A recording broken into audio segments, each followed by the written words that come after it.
The Worth County Board of Education voted to suspend a policy that allowed children of active duty Marines living on base to attend their schools. So now dozens of children will have to transfer schools before the school year begins in 3 weeks. Base Commander Colonel Donald Davis responded to the change saying, quote, "We certainly understand the fiscal realities. However, we've been caught completely off guard by this Worth County Board of Education decision.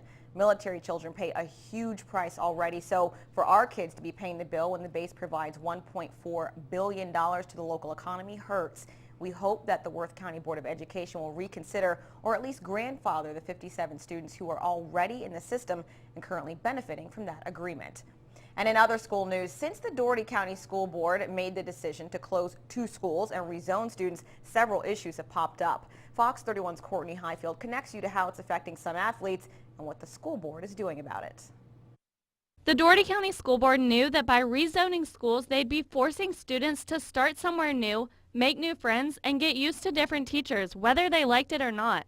Until recently, they overlooked the fact that students on athletic teams would have to get used to new teammates and coaches on top of everything else. The principals, when we met, the athletic director and some of my staff, we hashed this thing for a long time yesterday, and the ultimate decision was let's do what's best for the student. What they decided was to let students that are involved in a Georgia High School Association extracurricular activity decide whether or not they wanted to stay at their original school.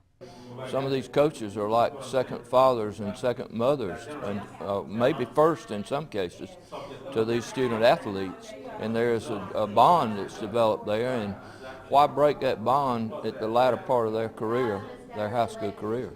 The new rule only applies to 10th and 11th grade students, and school officials say they think letting them stay will not only be good for them emotionally, but will keep their grades up as well. A lot of student achievement, is based on the whole student.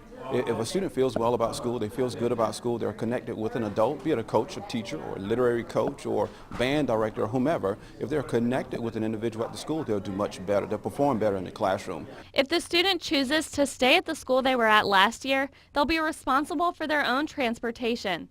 The interim superintendent says they still have a lot of kinks to work out, but they'll deal with them along the way. Courtney Highfield, Fox 31 News.